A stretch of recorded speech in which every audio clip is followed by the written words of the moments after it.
मैं जो टॉपिक कर रहा हूँ डिस्कस, ये IIT JEE के लिए मोस्ट कॉमन कॉन्सेप्ट है, concept of tangency, condition of tangency. ठीक है, तो जब आप प्रिपेयर करते हैं ना तो आपके कॉन्सेप्ट बहुत क्लियर होने चाहिए। ये कॉन्सेप्ट है, टॉपिक चाहे जो भी हो, कॉन्सेप्ट क्या है? Condition of tangency.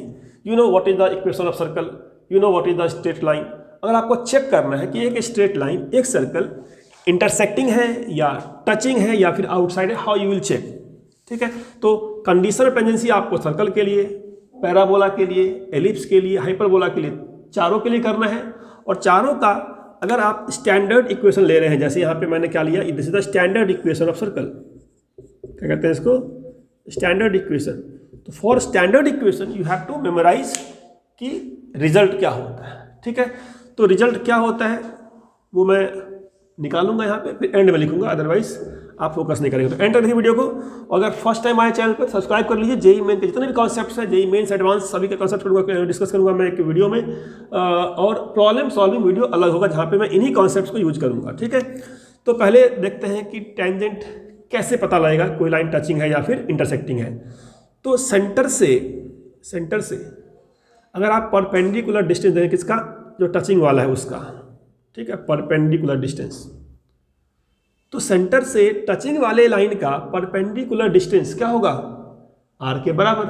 So you can say for this line, जो आपका टेंजेंट लाइन है, टेंजेंट लाइन के लिए, इसके लिए क्या हुआ? इसके लिए you can say CP equal to r। So this is your very very basic concept कि अगर लाइन टचिंग है तो सेंटर से परपेंडिकुलर डिस्टेंस क्या होगा? r के बराबर होगा।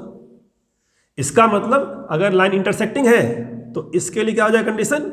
CP विल बी क्या?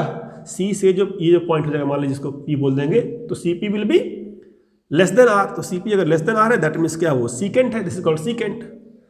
तो ये हो गया condition of secant, condition of tangent. और अगर आपका CP, जो CP यहाँ से यहाँ का डिस्टेंस था, अगर वो मोर देन R है, ठीक है, क्या है? CP is more than R।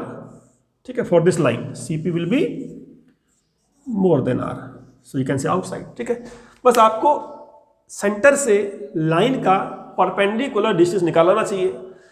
अब किसी लाइन से किसी पॉइंट का निकालना डिस्टेंस, तो लाइन को पहले लिखिए बेसिक फॉर्म में, mx, जनरल फॉर्म में mx minus Y plus c equal to 0 लिख दिया। पॉइंट सेंटर इसका क्या है? 0,0 स्टैंडर्ड फॉर्म है।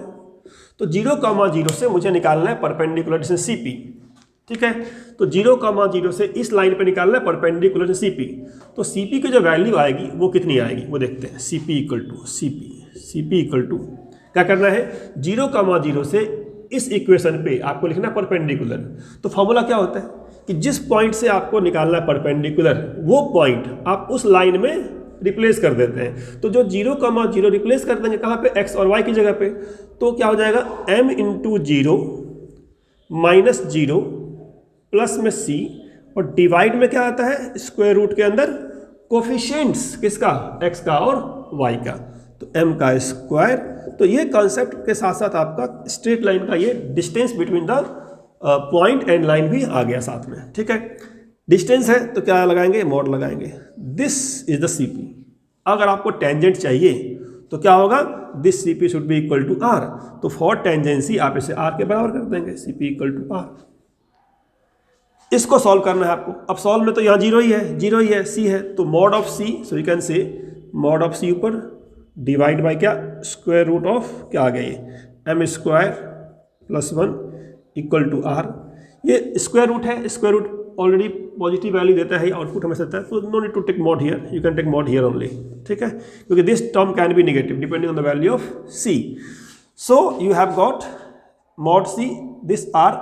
अब अगर मैं मॉड से बाहर निकलना चाहता हूँ, मुझे क्या करना पड़ेगा? स्क्वायर करना पड़ेगा। तो स्क्वायरिंग कर देते हैं बोथ साइड। ठीक है, तो स्क्वायरिंग बोथ साइड करने पे हमें क्या मिलेगा? स्क्वायरिंग बोथ साइड करने पे क्या मिलेगा? स्क्वायरिंग करेंगे तो यहाँ आएगा C स्क्वायर। ठीक है, नीचे रूट कर जाएगा हमारा, तो C square by m square plus 1, उस साइड क्या आएगा? R square. So finally you can say C square क्या आ गया? C square equal to R square and bracket में 1 plus m square. So this is your result, that's called condition of tangency. तो condition of tangency, अगर आपको लाइन दिया है mx plus c, and circle क्या है आपका X square plus Y square equal to R square. So you can say जब एक लाइन टच करती है सर्कल को, condition of tangency is C square equal to R square 1 plus M square. ठीक है, तो यहाँ से आप चेक कर लेंगे कि कोई लाइन टचिंग है या फिर लाइन इंटरसेक्टिंग है। अगर सी पी लगाएंगे लेस देन आर, ठीक है, तो क्या हो जाएगा वो, मतलब सी स्क्वायर अगर लेस देन यहाँ से आ जाएगा तो क्या हो जाएगा, आपका हो जाएगा इंटरसेक्टिंग लाइन हो जाएगी। ठीक है, तो कंडीशन ऑफ टेंजेंसी आपको मिल गया सी स्क्वायर आर स्क्वायर। अब अगर मैं इस लाइन का इक्वेशन लिखना चाहूँ, ठीक है, स्लोप फॉर्म में, तो that is called tangent in slope form. तो उसको लिखता हूँ मैं जनरल टेंजेंट, जनरल टेंजेंट कहते हैं इसको, टेंजेंट इन स्लोप फॉर्म। क्या लिखेंगे इसको, लिखेंगे y equal to M X, जहाँ पे c था उसको रिप्लेस कर देंगे इससे, तो क्या हो जाएगा plus minus square root plus minus R. क्या हो जाएगा, सी स्क्वायर से सी निकाल प्लस माइनस आर आएगा और रूट में 1 plus M square. This is called general tangent, और you can say tangent in slope form, इसे कहते हैं कंडीशन ऑफ टेंजेंसी। तो कंडीशन ऑफ टेंजेंसी का कॉन्सेप्ट बहुत ही क्लियर होना चाहिए। अब यही क्या होता है, आप इसी कॉन्सेप्ट को चले जाते हैं करने सॉल्व किससे, क्वाड्रेटिक से। तो सर्कल के केस में ये स्पेशलिटी है कि आपको क्वाड्रेटिक सॉल्व नहीं करना पड़ेगा, डिस्क्रिमिनेंट लगाने की जरूरत नहीं है। डिस्क्रिमिनेंट लगाते हैं पैराबोला वगैरह, क्योंकि वहाँ पे ये प्रॉपर्टी नहीं है। इन सर्कल वी हैव स्पेशलिटी कि सेंटर से परपेंडिकुलर आर के बराबर होगा। अब आपके माइंड में चल रहा होगा कि सर अगर ये सर्कल स्टैंडर्ड नहीं होगा तो क्या होगा, अगर ये स्टैंडर्ड नहीं हुआ तो भी कंसेप्ट वही रहेगा, आपका जो 0,0 कुछ और आ जाएगा। बस जो रिजल्ट था, ये रिजल्ट तब लगाएंगे जब ये स्टैंडर्ड फॉर्म होगा। स्टैंडर्ड फॉर्म को छोड़ के कोई और फॉर्म है तो आप ये रिजल्ट नहीं लगाएंगे। क्या करेंगे फिर आप सेंटर से परपेंडिकुलर डिस्टेंस का बेसिक जो फॉर्मूला है, जो हमने डिराइव किया है यहाँ पे, उसी को यूज करेंगे। ये कब लगाएंगे, जब सर्कल हमारा स्टैंडर्ड फॉर्म में होगा। ठीक है, तो स्टैंडर्ड फॉर्म ही 99% दिया जाता है। अगर नहीं दिया है स्टैंडर्ड फॉर्म तो आप ऐसे करिए, C P equal to R कर दीजिए, ये चेक कर लेंगे आपकी आउटसाइड है या फिर ये है।